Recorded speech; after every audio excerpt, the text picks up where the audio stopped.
Amosi 3:7. Hakika Bwana Mungu hatafanya neno lolote bila kuwafunulia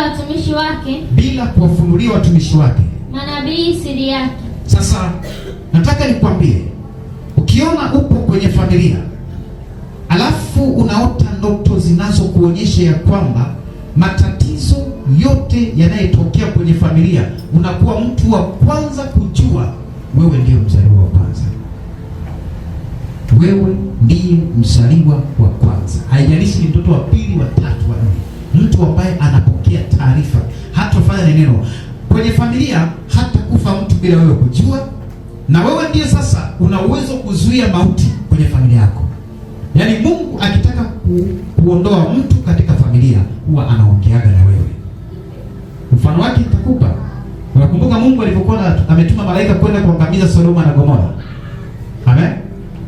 Walisema tumfiche mtumishi wetu jambo hili. Amen. Tumfiche. Mungu hawezi kumficha mtumishi wake.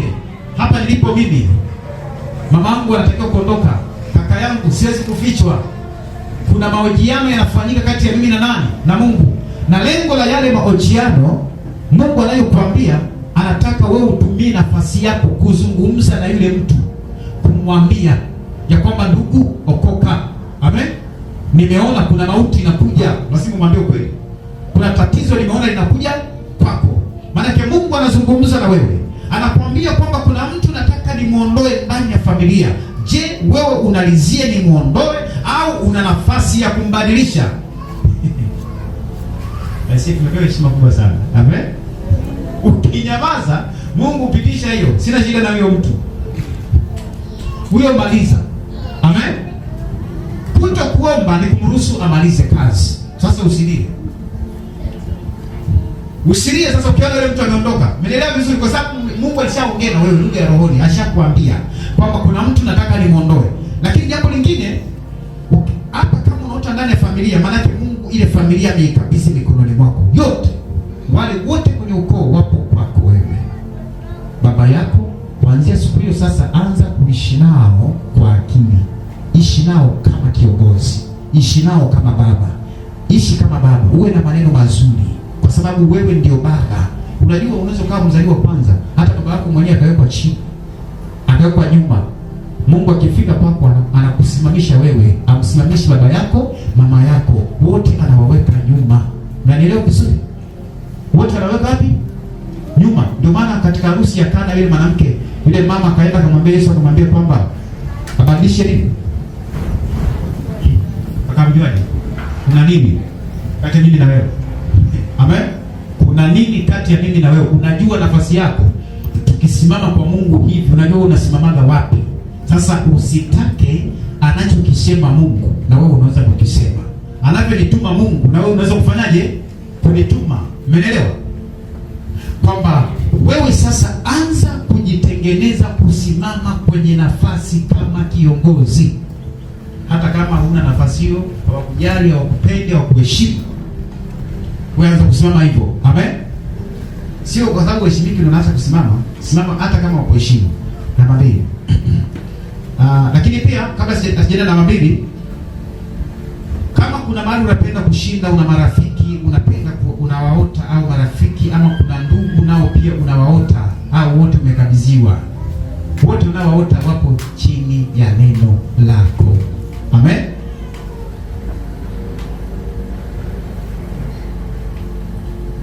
Kwa hiyo jambo hili linaonyesha kwamba wewe ni mzaliwa wa hilo eneo, yaani umezaliwa kwa ajili ya kulibadilisha hilo eneo. Kuna watu wamezaliwa kwa ajili ya kubadilisha mtaa wao. Unaota jirani anapata tatizo, unaenda unamwambia, "Hodi, karibu. Nimeona kuna shida hapa. Nimekuja kuombea." Basi wewe ni mzaliwa kwanza kwenye ile eneo. Wale watu ili wamjue Mungu wanahitaji maombi yako. Amen.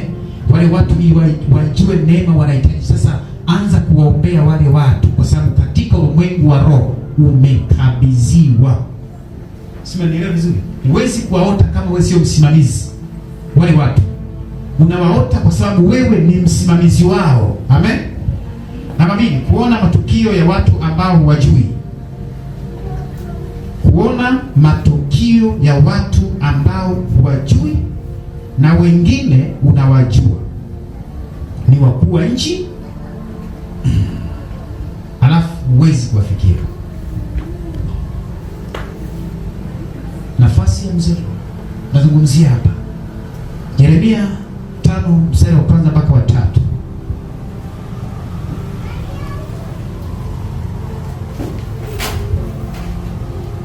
Yeremia na kitabu cha Isaya 9 mstari wa 6. Tasoma. Yeremia 5 mstari wa kwanza hadi wa 3. Ndio. Pigeni mbio huku na huku. Pigeni mbio huku na huku. Katika njia za Yerusalemu. Katika njia za Yerusalemu.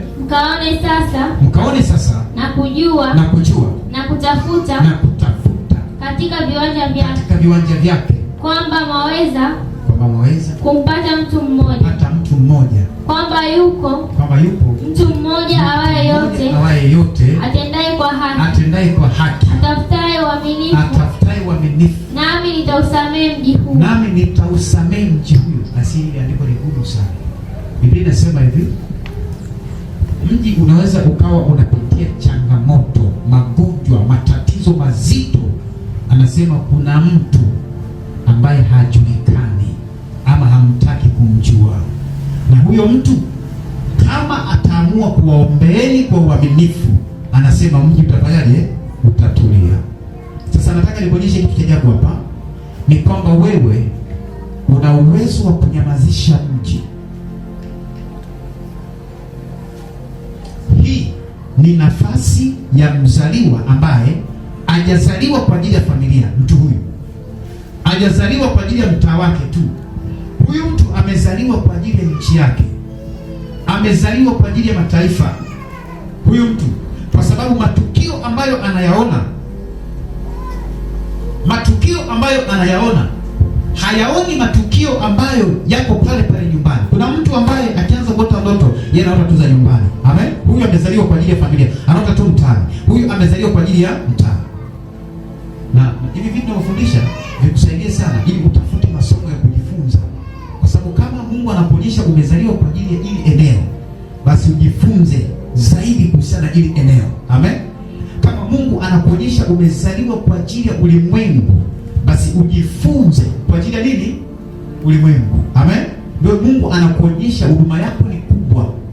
Hapa sasa unaanza kuona viongozi wa nchi, unaanza kuona watakavyokufa, unaanza kuona matatizo watakayoyapata, unaanza kuona, maana Mungu anakuambia wewe, sikiliza, uko hapa, hujuani na hata huyo kiongozi. Amen. Lakini wewe umezaliwa kwa ajili ya hao watu, nimekukabidhi, wapo mikononi mwako. Hata kama huwezi kuwafikia, ila unaweza kubadilisha mambo yao kupitia maombi yako. Wale watu ili wamjue Mungu wanakuhitaji wewe. Sasa ndoto hizi zinakuonyesha kwamba nafasi yako wewe ni ipi, umezaliwa kwa ajili yao. Sasa kuanzia siku hii Mungu anapokuonyesha kwamba umezaliwa kwa ajili ya hawa watu, umezaliwa kwa ajili ya hawa watu. Sikiza, Yeremia 1 anaambiwa hivi, nimekuweka kuwa mkuu. Mimi nabaki nashangaa, yaani huo ukuu umeniwekea wapi, wakati mimi sijuani hata na waziri. Amen. Huo ukuu wasema nimekuweka kuwa mkuu, mtu ambaye utawaendea wafalme. Nani atawaendea wafalme? Mimi. Inawezekanaje? Lakini sawa, haiwezekani, lakini ulichokibeba kinabadilisha wakuu. Amen. Ulichokibeba wewe ni mtu wa kuketi na wakuu. Ndio maana kuna wakati mtu anaota ndoto amekaa na kiongozi. Maana Mungu anakuambia wewe ni mtu ambaye unatakiwa kuketi kule. Sio kemea tu kwa ajili Yesu ninawakemea hawa watu ni waovu, si yeye. Wewe ndio umebeba nafasi ya kubadilisha. Sasa hapo bwana, kinachochanganyaga sana, watu wanakimbilia kusema, sio kuomba. Kwamba niliona nimekaa na rais fulani, Mungu amesema atakufa. Mungu ana tabia moja. Mungu anaweza kukupa unabii. Amen. Ukisema sema unabii utokee. Nadhani kila ndoto anaotesha Mungu sio kweli. Ndoto anazootesha Mungu ni za ukweli. Amen.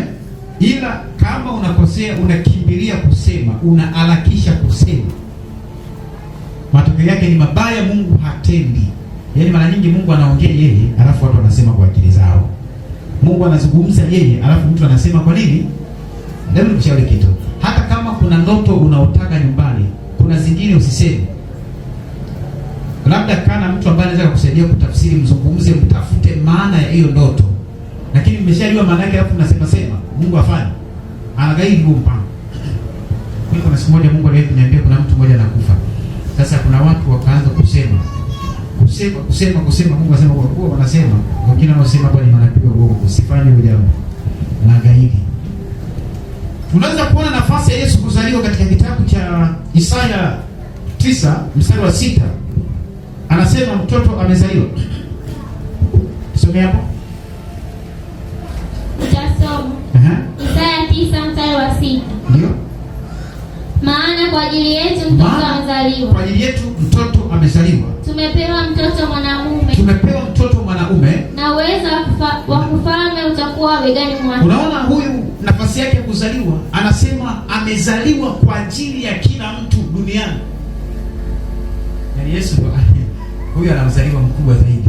Yeye alibeba nafasi ya uzaliwa, yani alichokibeba ndani yake ni kwa ajili ya kila mtu duniani.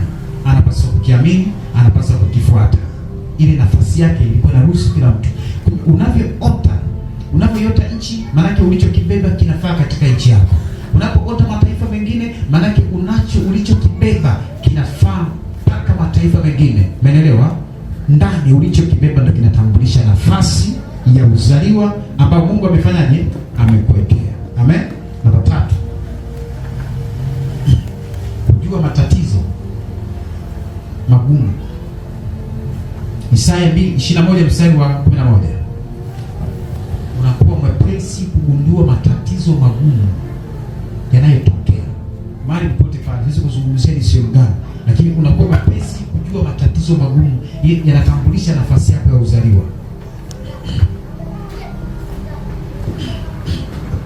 Isaya 21 mstari wa 11.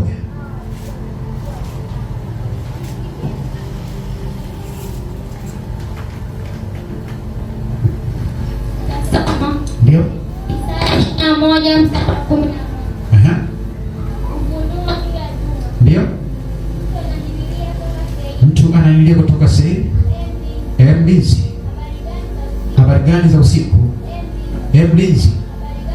Habari gani za usiku? Mlinzi akasema, mchana unakuja na usiku pia. Mkitaka kuuliza ulizeni, njoo tena. Huyu ni mtu ambaye kama unapitia tatizo lolote, ukienda ukamwelezea changamoto ambayo unapitia, yeye akiomba kwa Mungu, Mungu anaweza kumpa majibu. Akiomba kwa Mungu, Mungu anaweza. Sio kila mtu jamani yuko hivyo. Watu wengi sana, hakuna mtu ambaye anaweza kaomba kiurahisi akadili na Mungu akaomba akapewa majibu. Watu wengine wanapokea majibu yake baada ya mwezi, mwingine akiomba anapokea majibu baada ya wiki mbili, mwingine akiomba anapokea majibu ndani ya miezi 6. Sio kila mtu anapokea majibu hapo hapo. Tutakuja kukuuliza hili somo siku moja, ni kwamba unapoomba sio kila mtu anapokea majibu pale pale. Kuna wengine majibu yao ni ya kitambo. Kuna siku nilifundisha somo moja nikasema macho mlionayo ya kiroho pia yana kipimo chake cha kuona. Kuna jicho la mwingine linaona kesho. Yaani tukio linalotokea kesho yanalijua. Na kesho kutwa alijui. Mwingine macho yake yanaona kuanzia siku 3. Ndio maana anaweza kaona matukio yatakayotokea ndani ya siku ngapi? 3. Mwingine macho yake yanaona kuanzia wiki moja. Matukio yatakayotokea ndani ya mwezi mmoja, yeye anayaona. Mwingine macho yake yanaona kuanzia mwaka mmoja mpaka miaka 2. Ana uwezo wa kuona matukio, pia hata maombi. Ukiomba mwingine anajibiwa baada ya wiki 2. Mwingine anajibiwa baada ya miezi 3.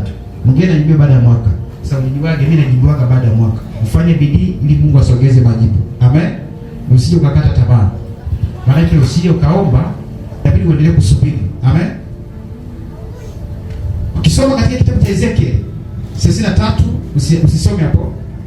Mstari wa 1 mpaka wa 10 anazungumzia kwa habari ya mlinzi. Huyu ni mtu ambaye pia anafikiwa na taarifa za watu wengi kila wakati. Huyu ni mtu ambaye amezaliwa kwa ajili ya kutatua matatizo ya watu. Uzaliwa ulioko ndani yake unamwonyesha kwamba yeye amezaliwa kwa ajili ya kutatua matatizo.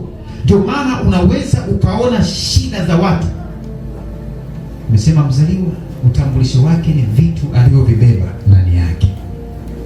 Amen. Nitamalizia namba 4 na namba 5 kwa maelezo tu hapa. Utaandika ni mtu ambaye anapokea taarifa, pia ni mtu anayepokea taarifa au maagizo ya Mungu. Utaweka andiko kwenye kitabu cha Malaki 3 mstari wa 1 mpaka wa 3. Ni mtu anayepokea maagizo ya Mungu kuhusu jambo fulani ambalo linatakiwa kutendeka. Huyu ndio mtu, huyu inatambulisha nafasi yake ya uzaliwa. Kama kuna jambo lote lile kanisani linaendelea, kuna kitu hawa watu wanabidi wasikilizwe sana. Msipowasikiliza ni tatizo. Kuna jambo linaendelea kanisani, wao wakiingia kwenye maombi, wana uwezo wa kupokea maelekezo ya kutosha mnachopaswa kufanya na nini kifanyike ili utatuzi utokee. Sasa watu mara nyingi kanisani wao wanachukiwa. Ni hatari sana kuwachukia watu wa namna hii. Ni watu ambao inabidi washike mkono sana, kwa sababu ni msaada mkubwa sana. Amen. Namba 5, ni mtu mwenye maono juu ya maisha yake. Nikizungumzia juu ya maisha yake, ni mtu ambaye kila kitu anachokipata au maisha yake anawaza juu ya kumtumikia Mungu. Mali zake au kile anachokimiliki katika maisha yake, fikira zake zinawaza tu kwa ajili ya kuhakikisha kwamba kazi ya Mungu inatakiwa kusonga mbele. Ni mtu mwenye maono juu ya Mungu kuhusu mali zake na vitu vyake alivyonavyo. Huyu ni mzaliwa. Huyu ni mtu ambaye ameitwa kwenye utajiri. Nafasi yake ameitwa kwenye utajiri. Na kama ameitwa kwenye utajiri, maanake huo ndio wito wake. Naomba niwaambieni kitu leo. Utajiri ni wito. Utajiri ni nini? Huduma ni nini? Mafanikio ni nini? Utajiri ni nini? Ni wito. Unaitwa. Na ukiitwa kwenye utajiri, unawaza, unasikia moyoni kuwaza juu ya kumtumikia Mungu. Na mtu mwingine ambaye hajaitwa hapo kwenye utajiri, akiwa nazo na ibada na acha. Sasa huyu tutafute wito wake ni nini? Amen.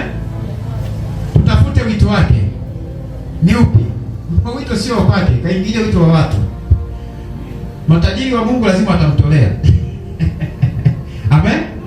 Lakini wale sasa matajiri wa giza lazima watasepa watakimbia ibada. Sawa? Hao watu ni watu ambao wanafikiri juu ya kumtumikia Mungu. Hiyo ni sehemu ya wito wao. Lazima ufahamu mimi nimeitwa eneo gani.